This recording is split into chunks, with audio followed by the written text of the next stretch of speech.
If you'd sailed the world a few hundred years ago, the horizon held two promises: land and something you didn't understand. People have seen impossible things at sea. Long, sinuous forms, sudden splashes, a shadow beneath the keel, and tried to explain them. Those explanations birthed monsters. For centuries, maps were not only navigation tools, they were moral and sensory documents. Cartographers drew monsters at the edge of the known sea like a warning. Here be dragons, here be danger. But where did those images actually come from? The short answer: a mix of imagination, fear, and real encounters with real creatures, some familiar, some strange, seen in conditions that warped perception. Let's walk through the moments when myth and biology touched. Long voyages were dangerous, wet, and boring. Sailors were awake for hours in low light, watching the same horizon. A whale's back breaking the surface at an angle, a massive writhing kelp pulled into a tide, a giant fish seen through rain.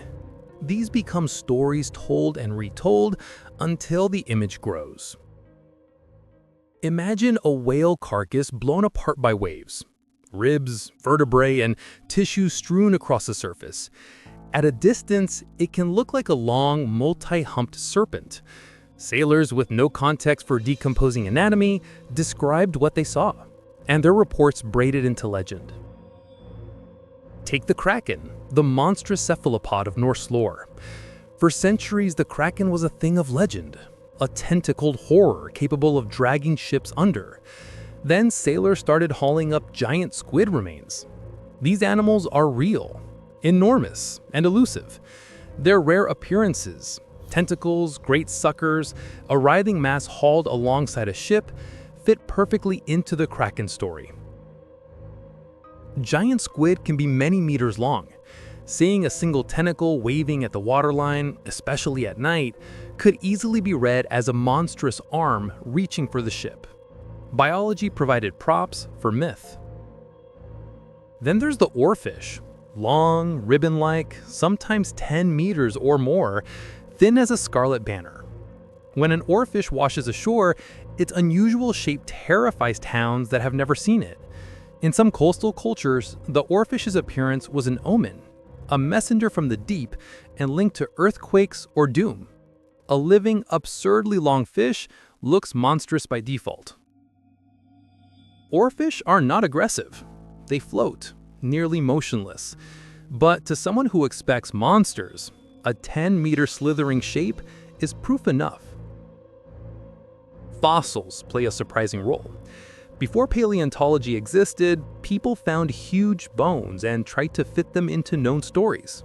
A long, strange vertebrae could be a giant snake. Some scholars suggest that ancient fossil finds, interpreted without modern context, fed into legends of sea serpents and dragon-like beasts.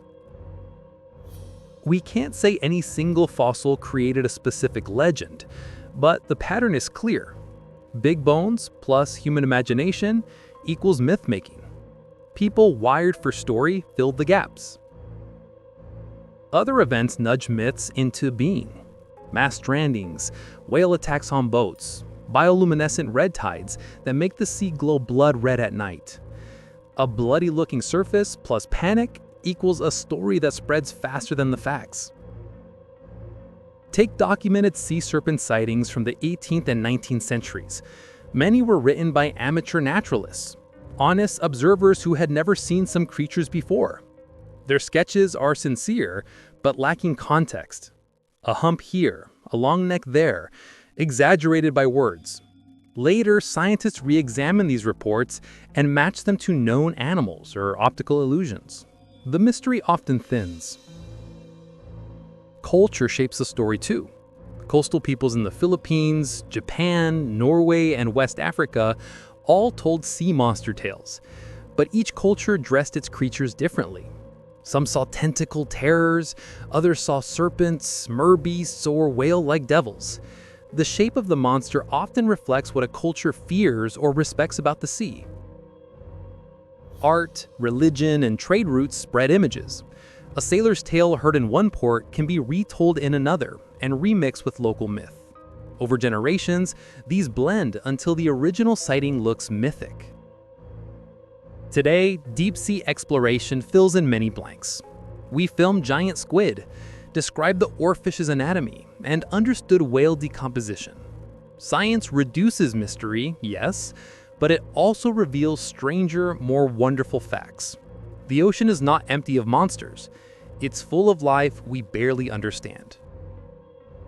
So, the next time you read a mariner's tale of a sea serpent, let two things sit together: the human need to tell a story and the ocean's capacity to surprise. Monsters were never only lies, they were attempts to explain the extraordinary with the tools at hand. If you like this, we can unpack a single case: the Kraken sightings, the Oarfish strandings, or the 19th century sea serpent craze, chapter by chapter. Say which one in the comments. I'm Kavorin. See you next time.